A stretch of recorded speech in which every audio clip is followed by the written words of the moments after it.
अगर आप जमीन जायदाद के मालिक हैं और आपके पास प्रॉपर्टी है तो आपको पता होगा कि उसके कागज यानी कि डॉक्यूमेंट्स की कितनी अहमियत होती है। आपको ये भी पता होगा कि दस्तावेजों को सुरक्षित रखने के लिए लोग बैंकों के लॉकर आदि का भी सहारा लेते हैं। ये वही कागजात हैं जो बताते हैं कि प्रॉपर्टी कितने में, किसके द्वारा और किसको बेची जा रही है। ये सभी बातें दस्तावेजों पर लिखी होती हैं। अगर आप भविष्य में प्रॉपर्टी बेचने का प्लान बना रहे हैं तो बगैर इन दस्तावेजों के आप ऐसा सोच भी नहीं सकते। ऐसे में अगर आपके या किसी इंसान जिसके पास प्रॉपर्टी से जुड़े दस्तावेज हैं और वो कहीं किसी वजह से खो जाते हैं तो ऐसे में आपको क्या कदम उठाना चाहिए, ये हम आपको इस वीडियो में बताएंगे। कागजात खोने के बाद आपको अपनी तरफ से कुछ ऐसे काम हैं जो जरूर कर लेने चाहिए ताकि भविष्य में किसी तरह की परेशानी से बचा जा सके।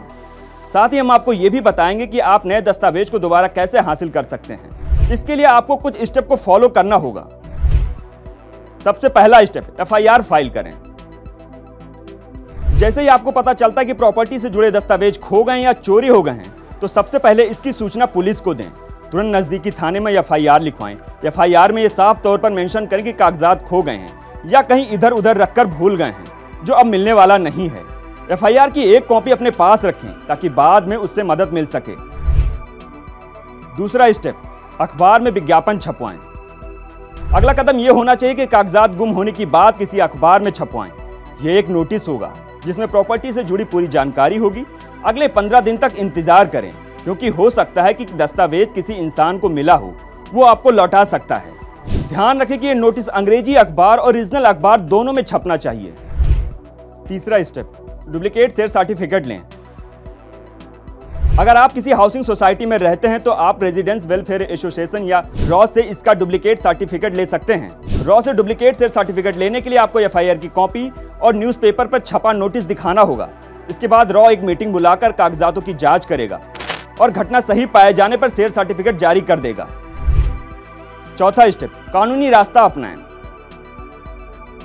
प्रॉपर्टी के कागज के लिए स्टाम्प पेपर पर अंडरटेकिंग बनवाएं जिसमें प्रॉपर्टी की पूरी जानकारी हो।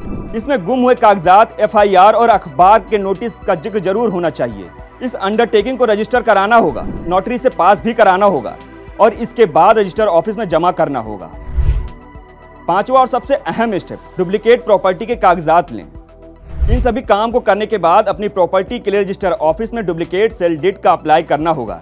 इसके लिए आपको एफआईआर की कॉपी, अखबार में दिया गया विज्ञापन, डुप्लीकेट शेयर सर्टिफिकेट और नोटरी आदि से अटेस्टेड अंडरटेकिंग रजिस्टर ऑफिस में जमा कराना होगा। इसके लिए आपसे कुछ शुल्क लिया जाएगा। उसके बाद डुप्लीकेट सेल डीड जारी कर दिया जाएगा।